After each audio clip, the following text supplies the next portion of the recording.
China calls it the project of the century. As the West steps back from global leadership, this is China stepping forward. Remaking the map of the global economy. With no other country offering a big idea right now, this is the most ambitious bid to shape our century. I'm under a lot of pressure. A massive rollout of infrastructure built by China. To drive trade across more than 60 countries. It's like a promised land. China's president claims it's a win-win for all. We will not resort to outdated geopolitical manoeuvring. Critics say the only winner will be China. The Chinese have done nothing. I'm setting out on a 7,000-mile journey to meet the people of the new Silk Road and to understand how it will change their lives and our world.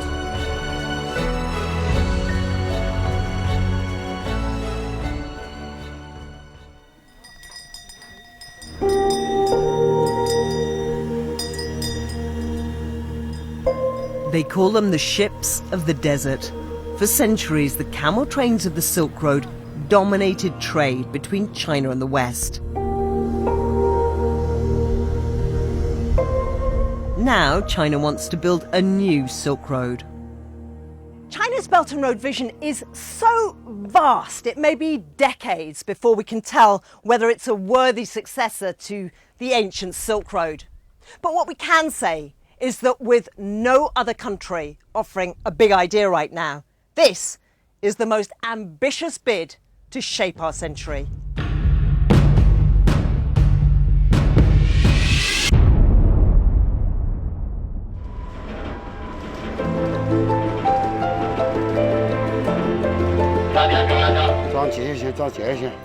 It's not camels this time. These containers full of Chinese goods are going by train.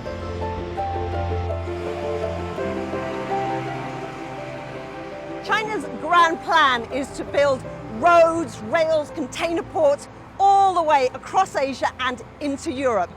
It's hoping to wrap more than 60 countries in its embrace. Now that is a massive new sphere of influence. Yiwu is the starting point for the train to Europe. Famous as the town that makes Christmas.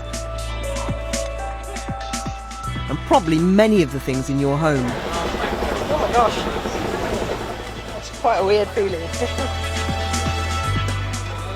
China once sold silk, tea, ceramics along the ancient Silk Route. Now it sells absolutely everything, and people come from all over the world to buy their goods here. I'll tell you 7,200. Okay. Nigel's been exporting from here for 12 years. He loves the thrill of the deal. You do 1.75. Come on, for an old friend. Now he's keen to bring goods back the other way. Okay, so you got this one. But red tape can make importing to China a nightmare. Nigel, you don't import from Europe back into China, do you? Now, why is that? What makes importing to this market hard? The government can change the law at any time. For example, I was ready to import a container of wine last year. Had it all ready, but I didn't push the button on it because I was worried that they might change the law once it's on the water. And it's a very grey area at the moment. A potential market of nearly 1.4 billion people. And the Chinese government controls access.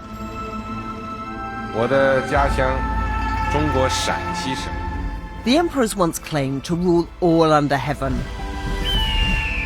With the United States no longer leading on trade, President Xi has seized his chance, with a vision for land and sea routes wrapping the globe. We will not resort to outdated geopolitical manoeuvring.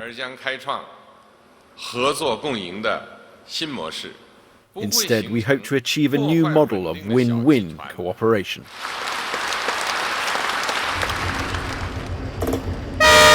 Critics say it makes little sense to move 50 containers by rail when you can shift thousands by sea on a single ship.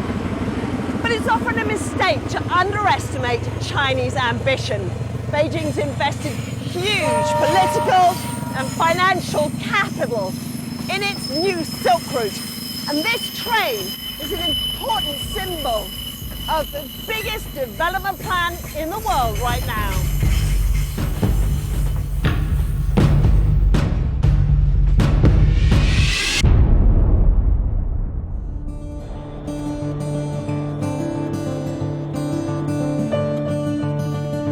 Nearly half of the journey from China to Europe lies inside China.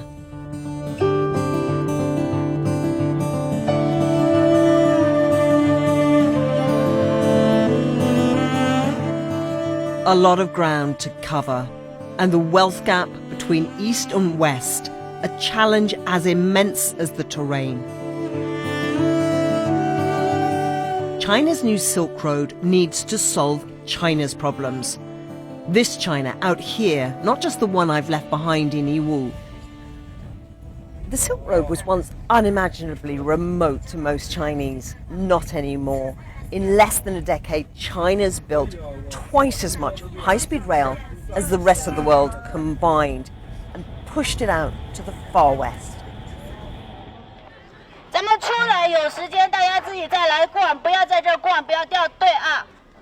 Using the lure of the Silk Road to draw the biggest tourist force in the world.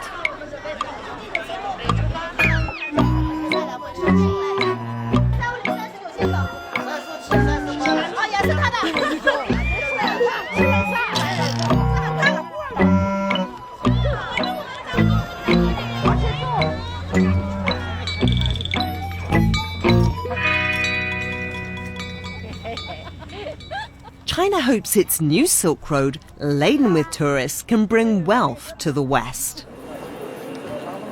Xinjiang is home to the Uyghur ethnic minority. They're mostly Muslim, culturally closer to Central Asia, and outnumbered in their homeland. The region has witnessed a vicious cycle.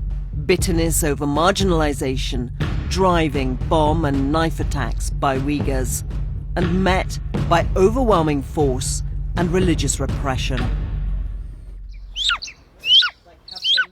China is investing here more than $250 million to build this theatre alone. And the more China invests, the more it has to protect.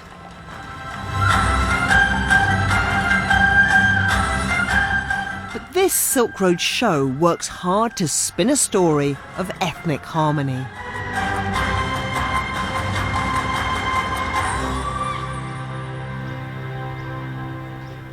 Behind her stage makeup, Buhalima is a Uyghur.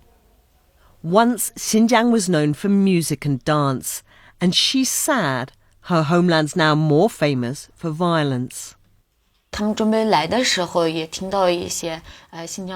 I met told me they heard Xinjiang was unsafe, that they couldn't be sure to get out unharmed if they came here. Some people did some bad things, and it's affected us all. The theatre employs 100 Uyghurs, and China hopes the new Silk Road will give more a stake in the system. The ancient story has moments of danger, and China's grand new narrative is still fraught with peril. Deliver on the spin of opportunities for all, or forever scan the crowd for the enemy within.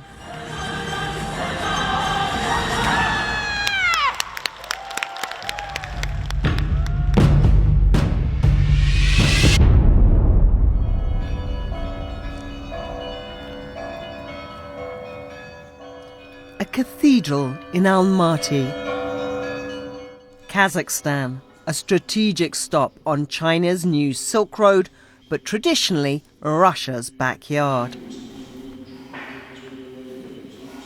Many Kazakhs grow up speaking Russian at school, watching Russian TV, even supporting a Russian football team.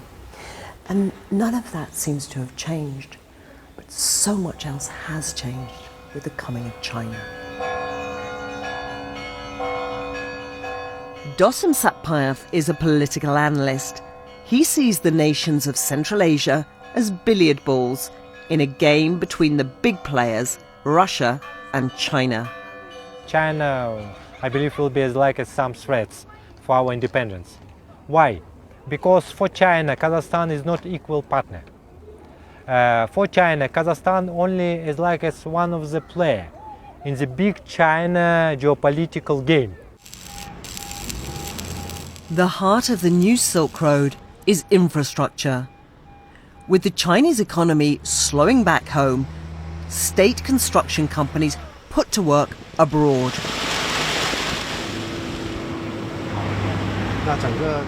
Engineer Xu Xiwen delivering a state-of-the-art urban railway. China's advanced technology is bringing convenience and more comfort and safety for travellers in Kazakhstan. If this project goes well, it will serve as a model for others.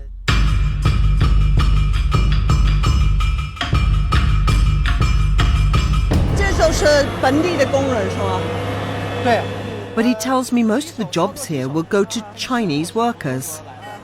And the loan to build this railway was tied to a Chinese design. China using its money and its muscle to achieve its own ends. Nearly 2/3 of Kazakhstan's economy is oil and gas, an increasing share in Chinese hands. This was once Russia's backyard, but China's now contesting that. Kazakhstan is rich in energy and minerals, and it's a vital transit route stretching all the way from the Chinese border to Europe. So while Kazakhs may still speak Russian, a lot of the oil in their tanks now belongs to China. But locals here say they see little benefit. Yeah. In the village of Kenkiak, a kindergarten's become a hostel for Chinese workers. Arat Kubasheva was once a teacher here. Now she fears for their future. The Chinese have done nothing. There is a huge oil industry here, but no jobs or facilities for young people. We want to live decently, so that we won't be ashamed of our village. She and others here complain of pollution and jobs going to outsiders. Government intimidation makes many Kazakhs cautious on camera. But privately, several accuse Chinese companies of using bribes to cut corners. China says its presence abroad is a win-win. A win for China and a win for the people in its path. But that's not the experience here. They say their oil wealth is going elsewhere, and that win-win means China wins once and then China wins again.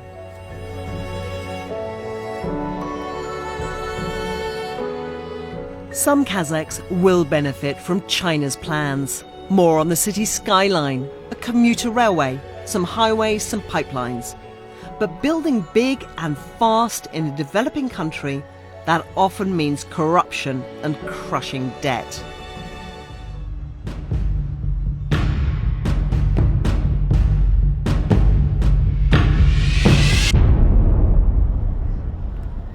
Poland has looked west since the end of the Soviet bloc. But Eastern Europe is becoming a key piece in China's strategic jigsaw. It's already started mopping up assets and hopes the new Silk Road will bind them together. Stolova Wola, built 80 years ago to make steel and things that can be made from steel, like military tanks and bulldozers. In those days, nearly everyone here worked for the Polish state. But who's providing the jobs now?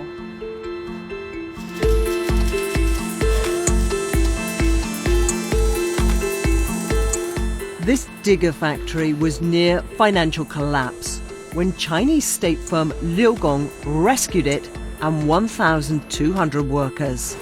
Average salary for the assembling workers it's around 3,800 per month. But Hoyubo tells me this is a business, not a charity.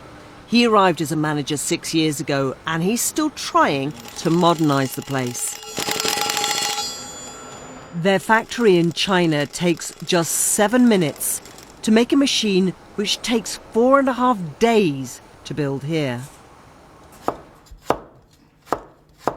Yubo is a long way from home.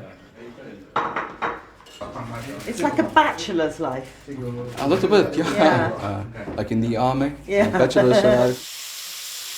Say your parents are keen for you to get married so that they can have grandchildren. I mean, are they trying to help you find somebody? They really did. They tried to introduce some potential girlfriends for me. Could you search for someone online who actually wanted to live in Poland, who even wanted to live in Stalowa Wola, Poland? But many of the Chinese girls don't have any idea about Stalowa Wola. It's not just a wife Yubo needs. At work, the company's been struggling for orders. He needs the massive building projects on China's new Silk Road to boost demand for diggers and keep his workers in jobs. I don't see the mass of orders yet. So no real difference to the bottom line yet? Thanks to the One Belt, One Road initiative, I think the customers, they really have the need for the machines, but not yet. Belt and Road is the official name for China's new Silk Road. It's got an official name because it's a government project. State construction companies, state banks, not private traders or investors. Critics say this could be digging the world into a big hole. When this is planned by the state agencies and is going to be implemented by state agencies, then my worry is that it's going to end up with a huge amount of bad loans, with dozens of countries involved. It could be very, very dangerous. Where some see risks, others see opportunities. China has a growing appetite for milk from where the grass is greener. Wiesław inherited this land from his father, and he'll pass it on to his son. They want to expand the farm and the business. He says China could be part of their future. China is a very big and interesting market for us, and we want to try it. It's like a promised land. We're daring to think of doing new things now. But will China be happy to just purchase the product? In some of Poland's neighbours, it's buying farmland and setting up its own vast dairy herds. Say I'm a Chinese investor and I come and knock on your door and I say, I've got a lot of money, I want to buy your farm. You can just sit and take it easy. No thanks. I wouldn't sell it to anybody. It is my father and grandfather's land, and I want to have my touch on this farm. I don't want to sell it and have only money. It's a long way from this milking parlour to the breakfast table in Beijing. Europe complains of Chinese import barriers. It sells only half as much to China as China sells here. And Europe worries that Beijing's learned the art of divide and rule, to force a path through Europe for its new Silk Road.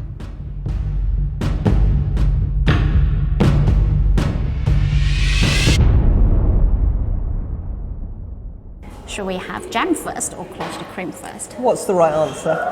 There's no right or wrong. Lessons in the British tradition of afternoon tea from a Chinese citizen. The lovely sweet jam nose. Ting Ting plans to take her pitch from an Essex tea room to China. A communist state, perhaps, but one with a healthy appetite for the rituals of the British ruling class. Her jam is with berries straight from the Tiptree farm. China's consumers getting choosy about food quality. A huge market, but hard to stand out. I think we're still at the beginning of the journey. We are starting small by introducing new things. And a few things, I mean, Chinese as a curious country or curious consumers, they always surprise us. I have never seen so much jam. It is a world of jam. So these are all bound for China? Mm. But China's a long way away, and shipping by sea can take 2 months. No wonder the UK currently sells more to the tiny Republic of Ireland. Ting Ting hopes the new train service will help. Once a symbol of British empire and engineering, now it's China's great age of the railways, carrying UK hopes for post-Brexit markets, from one end of the new Silk Road back to its start.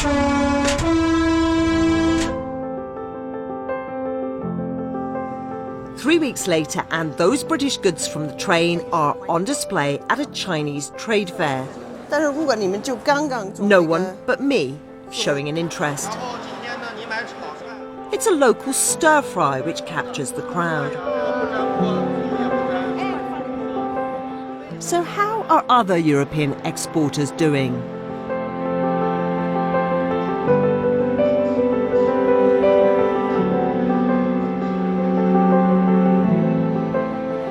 There's certainly a lot of curiosity about the European products in there, but I didn't overhear any huge deals being done.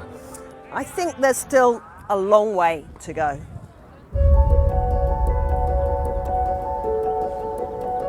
The ancient Silk Road was driven by private traders from many countries.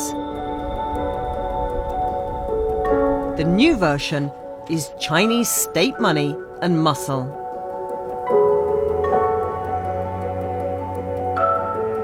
China has the most ambitious plan for our century. If it succeeds, it'll make China a superpower again, even mightier perhaps than the empires of old. But if it fails, it'll leave a legacy of bad blood which poisons China's future and taints even the grandeur of the past.